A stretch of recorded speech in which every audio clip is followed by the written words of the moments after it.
Welcome back to my channel. Leatherman Wave is here. Quick video. I just caught a Leatherman Wave from a local flea market. It's almost unused for the equivalent of 20 US American dollars. Yeah, you heard me right, $20 for Leatherman Wave. No damage to the wire cutters, perfectly closing jaws of the pliers, smooth action.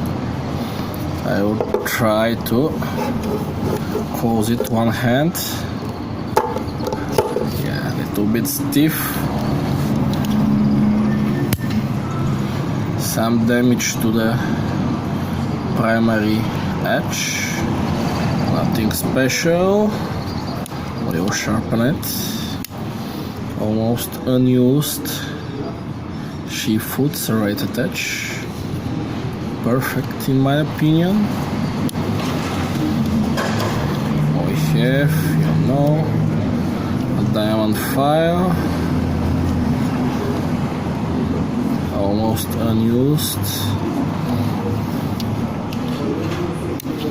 And just a moment. That's the file and saw.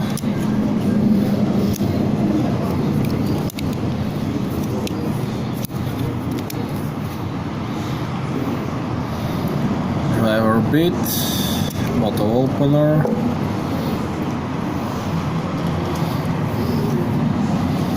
I'm pretty happy with this car. $20 for almost new Leatherman Wave. Thank you for watching, stay safe.